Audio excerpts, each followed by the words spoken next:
بسم اللہ الرحمن الرحیم والصلاة والسلام علی رسولہ الکریم اما بعد۔ رمضان کا آخری عشرہ، تیسرا عشرہ چل رہا ہے، تو میرے عزیز بھائیو، دوستوں اور بزرگوں، اس کو ہم کس طرح گزاریں کہ یہ آخر والا عشرہ ہمارا قیمتی بن جائے، کیونکہ ہو سکتا ہے کہ یہ ہمارے زندگی کا بھی آخری رمضان ہو۔ کوئی رمضان تو آخری ہوگا نا، کوئی عشرہ تو آخری عشرہ ہوگا، تو عین ممکن ہے کہ یہ ہمارا آخری عشرہ ہو۔ اس کے بعد رمضان ہمارا ماننا ہے موت آ سکتی ہے، کسی بھی وقت آ سکتی ہے، تو ہم اس کو قیمتی بنا لیں۔ اس میں سب سے پہلے ایک چیز جاننے والی ہے، وہ یہ ہے کہ صیام کا مطلب کیا ہے۔ قرآن پاک کی ایک آیت ہے نا، کتب علیکم الصیام۔ صیام، اللہ تعالیٰ نے صیام کا لفظ صاد یا الف میم، صیام کا لفظ استعمال کیا، صوم کا نہیں۔ صیام کا لفظی مطلب یہ ہے کہ پورے جسم کا، سر کے بالوں سے لے کر پاؤں کے ناخن تک روزہ رکھنا، یہ اس کا صیام کا لفظی مطلب ہے، پورے جسم کا روزہ رکھنا۔ ٹھیک ہے، اب ہم اخیر والے عشرے کو تھوڑی سی میں ترتیب بیان کر دیتا ہوں تاکہ ہم اس کو قیمتی کس طرح بنایا جائے۔ صبح سے شروع ہوتے ہیں، سحری کا وقت ہے، سحری کا اہتمام کرنا، اور اس کے اندر مستحب حدیث پاک کے اندر آتا ہے کہ کھجور کے ساتھ سحری کا اہتمام کرنا۔ آپ صلی اللہ علیہ وسلم اکثر سحری کو نوش فرماتے تھے کھجور کے ساتھ، اور چیزیں بھی استعمال کر سکتے ہیں۔ اس کے بعد جو مرد ہیں وہ فجر کی نماز کا کم از کم اہتمام کریں۔ ایک فرض 70 فرضوں کے برابر ہے، اور سنت فرائض کے برابر ہو جاتی ہے اجر کے اعتبار سے۔ اس کے بعد کوشش کریں قرآن پاک کی تلاوت کر لیں۔ قرآن کا اور رمضان کا آپس میں بہت تعلق ہے۔ اس کے بعد ٹھیک ہے، تھوڑا سا آرام فرما لیں۔ ہمارے معاشرے میں یہ ترتیب آخر والے عشرے کی ترتیب میں سامنے لانا چاہ رہا ہوں تاکہ یہ قیمتی بنے گا کس طرح۔ اس کے بعد اشراق پڑھیں، اشراق کے بعد جس نے آرام کرنا ہے آرام کریں، راتیں چھوٹی ہوتی ہیں، ٹھیک ہے۔ اور اس کے بعد 10-11 بجے، جب عام طور پہ 9-10-11 بجے مائیں اٹھتی ہیں، تو ہم دیکھتے ہیں کہ وہ بچوں کو اٹھاتی ہیں۔ یہ بڑا اہم مرحلہ ہوتا ہے رمضان کے اندر بھی، خاص طور پہ کہ آپ بچوں کو اٹھاتے کس طرح ہیں۔ جس طرح آپ اسے اٹھائیں گے اسی طرح کا اس کا موڈ رہے گا، تو اسے اچھے طریقے سے اٹھائیں، اس کو ڈانٹیں نہ اس وقت تم اٹھ نہیں رہے۔ مائیں عام طور پہ ہم دیکھتے ہیں کہ وہ جو ہے 1 دفعہ 2 دفعہ تو پیار سے اٹھاتی ہیں، لیکن اس کے بعد جو ہے پھر وہ مارنا دھاڑنا اور زبردستی۔ تو بچے کو پیار سے اٹھائیں، خود بھی اچھے طریقے سے اٹھیں۔ چاشت کا اہتمام کریں، نفل فرض کے برابر ہوتے ہیں، چاشت کا اہتمام کریں۔ اور اس کے بعد مرد ہم دیکھتے ہیں کہ اپنے اپنے کاموں پہ جاتے ہیں۔ اب یہ وہی مطلب جو میں نے شروع میں آپ کو، اب مرد کا ہاتھ کا روزہ شروع ہو گیا۔ کیسے کہ وہ گھر سے نکلا 9-10 بجے اپنی روزی کمانے کے لیے، اپنی نوکری پہ گیا، اپنے دفتر گیا، اپنے کاروبار پہ گیا، جو بھی کرنے، اب اس کا ہاتھ کا روزہ شروع ہوا ہے۔ ہاتھ کا روزہ کیا ہے کہ حلال کمائیں، حرام نہ کمائیں۔ ساتھ ہی اس کی زبان کا بھی روزہ شروع ہوا ہے کہ اس میں سے وہ اگر دھوکہ نہ دے، جھوٹ نہ بولے، اور فریب نہ کرے، 2 نمبری نہ کرے، کچے رنگ کو پکا رنگ نہ بتائے، خرید و فروخت میں 2 نمبری نہ کرے، اپنی ملازمت کے اندر 2 نمبری نہ کرے۔ یہ نہ ہو مالک پوچھ رہا ہے کہ کدھر بیٹھے ہو، بیٹھا کہیں اور ہوا ہے، اور کہہ رہا ہے کہ میں دفتر بیٹھا ہوں۔ اب اس کے ہاتھ اور زبان اور اس کا جسم کا روزہ شروع ہوا ہے۔ صیام جو شروع میں بتایا تھا، کام کرتے کرتے ظہر کا وقت آ گیا، ظہر کی نماز کا با جماعت اہتمام کریں۔ مستورات گھر کے اندر اول وقت کے اندر اہتمام کرنا، یہ رمضان ہم قیمتی بنا رہے ہیں اخیر والے عشرے کے اندر۔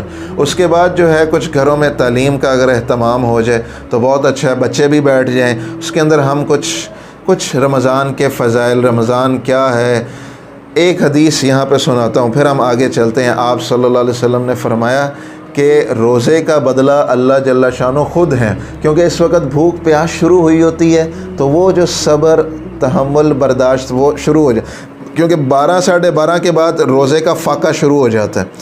سحری ہضم ہو چکی ہوتی ہے، 12-12:30 اب فاقہ شروع ہوتا ہے۔ اب ہم دیکھتے ہیں کہ اس موقع کے اوپر معاشرے میں تھوڑی سی گھروں میں بھی لڑائی ہونا شروع ہو جاتی ہے، کیونکہ بھوک لگ رہی ہے، پیاس لگ رہی ہے، تو بیوی خاوند سے لڑنا شروع ہو جاتی، خاوند بیوی سے لڑنا شروع ہو جاتا ہے، باپ بچوں کو ڈانٹنا شروع ہو جاتا ہے چھوٹی چھوٹی باتوں پہ۔ یہ وہ مرحلہ ہے روزے کے اندر اخیر عشرے میں کہ ہم صبر کا دامن پکڑیں، صبر کا دامن نہ چھوڑیں، تحمل کے ساتھ چلیں۔ یہ خاص طور پہ ظہر سے عصر کا جو وقت ہے، ٹھیک ہے، گھر کی مستورات ہیں وہ اس کے اندر کام بھی کر رہی ہوتی ہیں، کچن کے اندر گرمی بھی ہے، اور یہ اخیر والا عشرہ اس میں گرمی زیادہ ہے۔ آخری 10 دنوں میں ہم دیکھ رہے ہیں کہ گرمی زیادہ پڑ رہی ہے اور روزہ لمبا بھی ہوا ہے، تو اس کے اندر ہم برداشت کے کام تھوڑا کر لیں لیکن برداشت کا دامن نہ چھوڑیں، کیونکہ غیبت اور جھوٹ سے جو ہے نا روزہ پھٹ جاتا ہے، حدیث میں آتا ہے۔ عصر کا وقت آ گیا ہے، عصر کی نماز کا اہتمام کریں۔ گھر کی مستورات جو ہیں اس وقت نماز کے بعد ہم دیکھتے ہیں افطاری میں لگ جاتی ہیں، بالکل لگیں، لیکن اتنا زیادہ نہ لگ جائیں کہ وہ جو افطاری کے وقت کی دعائیں تھیں وہی ہمارے ہاتھ سے چھوٹ جائیں، اور اتنا زیادہ ہم کھانے پینے میں مگن ہو جائیں۔ افطاری کا وقت آئے تو اس کے اندر دعاؤں کا اہتمام کریں۔ افطاری کے وقت خاص طور پہ ہم دیکھتے ہیں کہ مرد افطاری کرتا ہے اور بعد جماعت نماز اس کی اڑ جاتی ہے، مسجد کی جماعت رہ جاتی ہے، اس کو جانے نہ دیں۔ دیکھیں کھانا پینا کہیں نہیں جانے لگا، آپ کے گھر جو آپ کی افطاری سموسے پکوڑے چاٹ جو بھی پڑا ہوا ہے کھجوریں وہ کہیں نہیں جانے لگی، اس لیے اس کو تھوڑا سا حوصلے کے ساتھ اس کو افطاری کریں، اپنی جماعت نہ جانے دیں۔ مغرب کی نماز آرام سے سکون سے پڑھیں، اس کے بعد جو باقی کی افطاری ہے وہ بھی کریں۔ اور یہ تھوڑا سا وقت ہوتا ہے قرآن کی تلاوت خود کرنے کا، عصر کے بعد بھی وقت ہوتا ہے مردوں کے پاس، مردوں نے تو افطاری کا بہت کم کرنا ہوتا ہے، تو قرآن کی تلاوت کو ہم ضرور بیچ میں رہیں۔ مغرب کے بعد کافی وقت ہوتا ہے، ہم عام طور پہ دیکھتے ہیں عام طور پہ وہ گپوں کے اندر جا رہا، گپوں میں نہ جانے دیں، اخیر والا عشر ہے۔ اس کے بعد تراویح کا آ رہی ہے، عشاء کی نماز مسجد میں پہلی صف میں پڑھیں۔ عورتیں گھروں کے اندر مصلے بچھ رہے ہوں، نماز کا ماحول بنا ہو، تراویح کا ماحول بنا ہو، ہر سجدے پہ 1500 نیکی ہے، ہر سجدے پہ ایک جنت کے اندر سرخ یاقوت کا محل بن رہا ہے، تو تراویح ویسے ہی مہمان نماز ہے۔ تو یہ تھوڑی سی اخیر والے عشرے کی ترتیب موٹی موٹی سامنے لانے کی کوشش کی ہے، اس سے ہم اوپر جانے کی کوشش کریں۔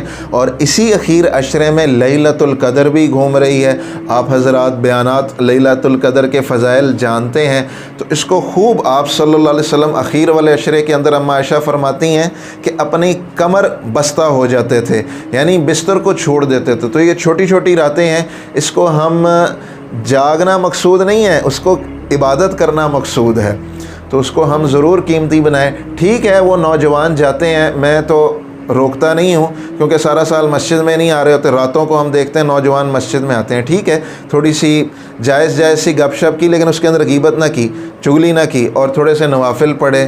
وہ افضل یہی ہے کہ گھروں کے اندر پڑھیں، لیکن اگر کوئی مسجد میں بھی پڑھ رہا ہے تو ہے تو جائز نا، ناجائز تو نہیں ہے نا، کوئی بھی عالم مفتی صاحبان اسے ناجائز نہیں دیتے، افضل اور مفضول کا چکر ہے۔ تو میں اس میں تھوڑی سی کہہ دیتا ہوں کہ گنجائش نکال لیں کہ نوجوان مسجد میں اگر آ رہے ہیں تو ان کو آنے دیں، ٹھیک ہے افضل گھر کے اندر ہی ہے لیکن مسجد میں بھی نفل تو ادا تو ہو جائے، ناجائز تو نہیں ہے نا، تو ان کو آنے دیں۔ تھوڑی بہت وہ اگر گپ شپ بھی لگاتے ہیں تو مسجد کے ماحول میں، تو اس طرح ان کی راتیں بھی قیمتی بنیں گی، دن بھی قیمتی بنیں گے۔